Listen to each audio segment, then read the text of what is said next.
আজ প্রকাশিত জাতীয় নবম পে স্কেলের পূর্ণাঙ্গ তালিকা। প্রধান উপদেষ্টার কার্যালয়ে ঐতিহাসিক ঘোষণা, সরকারি চাকরিজীবীদের মুখে হাসির ঝিলিক।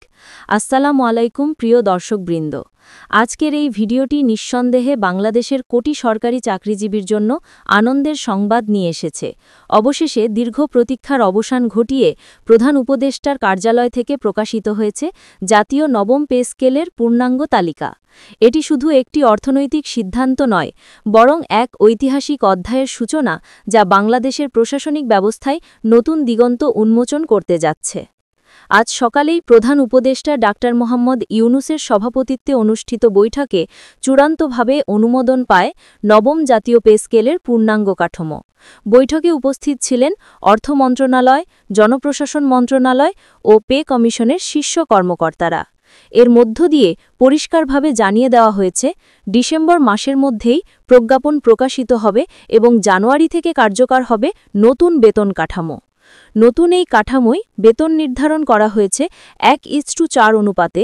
মোট 12টি গ্রেডে সাজানো হয়েছে পুরো পে স্কেলটি, অর্থাৎ একদিকে উচ্চপদস্থ কর্মকর্তা থেকে শুরু করে মাঠ পর্যায়ের কর্মচারী পর্যন্ত সবার বেতন কাঠামোর মধ্যে এসেছে এক যৌক্তিক ভারসাম্য।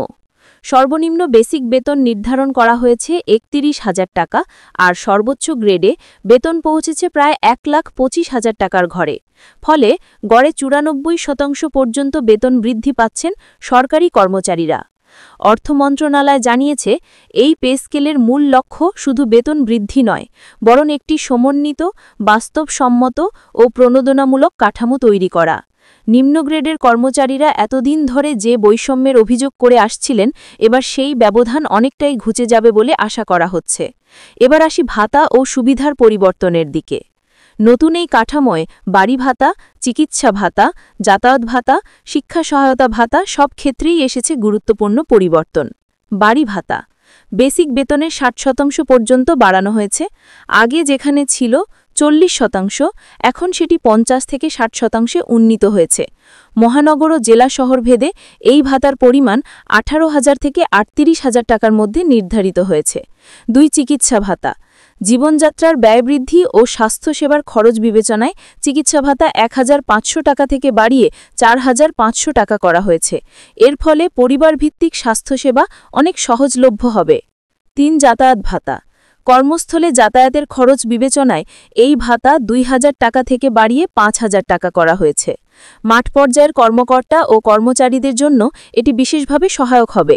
4 শিক্ষা সহায়তা ভাতা সন্তানদের শিক্ষা ব্যয়ের চাপ কমাতে এই ভাতা 1,200 টাকা থেকে 3,000 টাকা পর্যন্ত বাড়ানো হয়েছে। যাদের সন্তান বিশ্ববিদ্যালয়ে অধ্যয়নরত, তারা অতিরিক্ত 1,000 টাকা বর্ধিত সুবিধা পাবেন। 5 খাদ্য সহায়তা ভাতা দৈনন্দিন নিত্য প্রয়োজনীয় দ্রব্যের মূল্য বৃদ্ধির কারণে নতুন সংযোজন হিসেবে খাদ্য সহায়তা ভাতা চালু করা হয়েছে। প্রতি মাসে 2,000 টাকা নির্ধারিত হয়েছে, যা সব গ্রেডের কর্মচারীরা পাবেন। 6 বিশেষ দায়িত্ব ভাতা যারা অতিরিক্ত প্রশাসনিক বা মাঠ পর্যায়ের দায়িত্ব পালন করেন, তাদের জন্য এই ভাতা 3,500 টাকা থেকে বাড়িয়ে 6,000 টাকা করা হয়েছে। এটি কর্ম উদ্যম ও জবাবদিহিতা বৃদ্ধিতে সহায়তা করবে। 7 পোশাক ও পরিচ্ছদ ভাতা প্রতি বছর একবার দেওয়া হলেও এবার এর পরিমাণ 7,000 টাকা থেকে বাড়িয়ে 12,000 টাকা করা হয়েছে। নিম্ন ও মধ্য গ্রেডের কর্মচারীদের জন্য এটি বড় একটি আর্থিক সহায়তা হবে। 8 প্রযুক্তি ভাতা ডিজিটাল ব্যবস্থাপনায় দক্ষতা বাড়ানোর উদ্দেশ্যে নতুনভাবে প্রযুক্তি ভাতা সংযোজন করা হয়েছে। যেসব কর্মচারী ডিজিটাল সেবা বা অনলাইন প্ল্যাটফর্মে কাজ করেন, তারা মাসিক 2,500 টাকা পর্যন্ত অতিরিক্ত ভাতা পাবেন। অর্থনীতিবিদরা বলছেন, এই স্কেল শুধু চাকরিজীবীদের জীবনমান উন্নত করবে না, বরং দেশের সামগ্রিক অর্থনীতিতেও ইতিবাচক প্রভাব ফেলবে। কারণ বেতন বৃদ্ধি মানে ক্রয় ক্ষমতা বৃদ্ধি, যা বাজারে অর্থের প্রবাহ বাড়িয়ে দেবে এবং কর্মসংস্থানেও সহায়ক ভূমিকা রাখবে।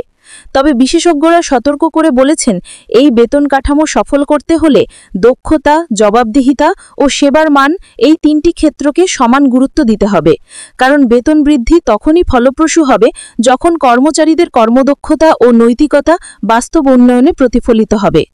এদিকে সরকারি চাকরিজীবীদের মধ্যে এখন উৎসবমুখর পরিবেশ। ফেসবুক, হোয়াটসঅ্যাপ, অফিস করিডোর সবখানে চলছে একটাই আলোচনা। অবশেষে পূরণ হলো দীর্ঘদিনের স্বপ্ন। অনেকেই বলছেন, আমরা শুধু বেতন পাইনি, পেয়েছি এক নতুন প্রেরণা। অবসরপ্রাপ্ত অফিসাররাও জানিয়েছেন সন্তুষ্টি, কারণ নতুন স্কেল কার্যকর হলে পেনশন ও অন্যান্য সুবিধাতেও বৃদ্ধি পাবে। ফলে সরকারি জীবনের শেষ প্রান্তেও আর্থিক নিশ্চয়তা আরও জোরদার হবে। অর্থনীতিবিদদের ভাষায় এই নবম জাতীয় পে স্কেল বাংলাদেশের সরকারি প্রশাসনের ইতিহাসে একটা যুগান্তকারী অধ্যায় হিসেবে স্থান নিয়ে নেবে। এটি শুধুমাত্র অর্থনৈতিক সংস্কার নয়, বরং প্রশাসনিক দক্ষতা ও সেবা ব্যবস্থার নতুন পথচলা। সবশেষে বলা যায়, আজকের এই ঘোষণার মাধ্যমে বাংলাদেশের সরকারি চাকরিজীবীদের জীবনে নতুন আশার আলো জ্বলে উঠেছে। নতুন বেতন কাঠামো শুধু একটি সংখ্যার পরিবর্তন নয়, এটি এক নতুন আত্মবিশ্বাসের প্রতীক, একটি উন্নত ও সমৃদ্ধ বাংলাদেশ গঠনের মাইলফলক।